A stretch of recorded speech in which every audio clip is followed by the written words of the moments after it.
Anand Bhaskar Rappalu, you can speak 5 minutes.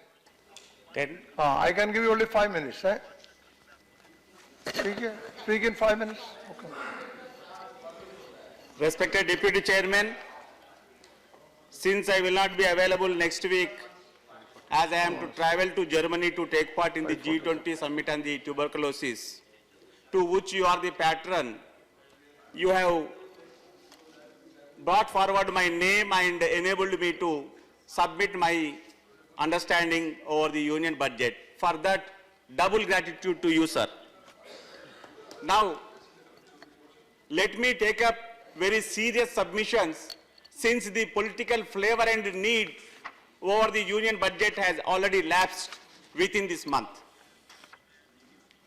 You please think about the situation you have created, and the misplaced priorities of your government has resulted in the denial of the opportunities, employment, and the capacity generation and the asset generation. With that, the unorganized and informal sector got tremendous shock, and with your cash crunch, it is unable to regain its own stamina and marrow, which is going to hamper and give us hardship in the coming years. But the underemployed and unsecured employed of union government are eagerly waiting for your grace.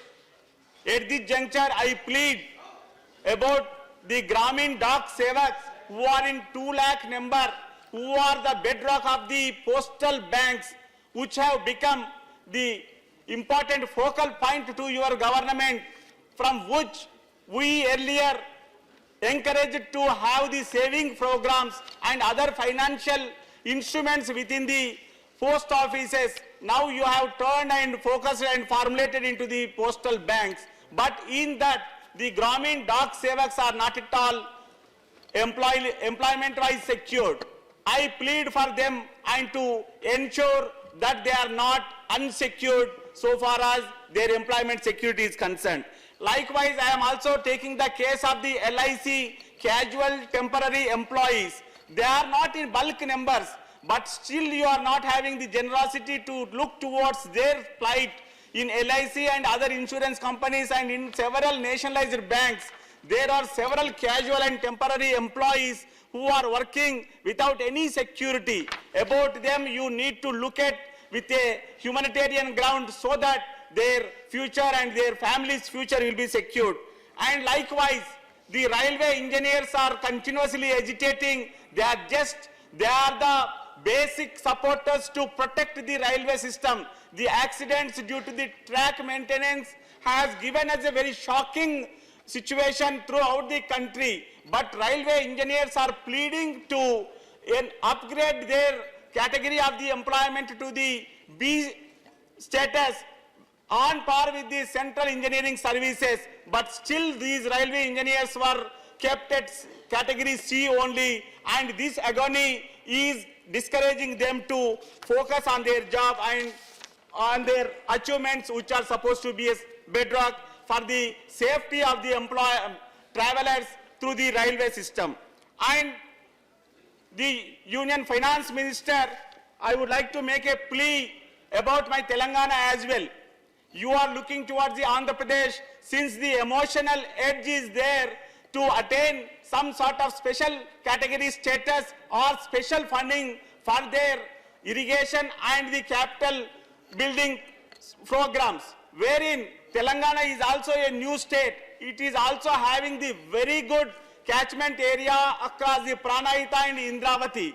The Telangana government has envisaged to have the Pranahita Kaleshwaram project, and even before bifurcation and during our agitation, we were continuously arguing to announce it as a national project.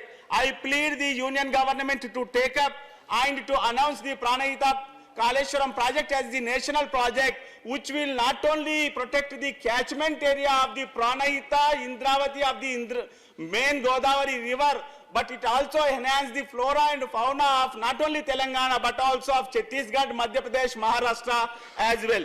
Besides, you are taking up the health as a priority thing, and just now the Union Health Minister has announced about the health policy and the highlights.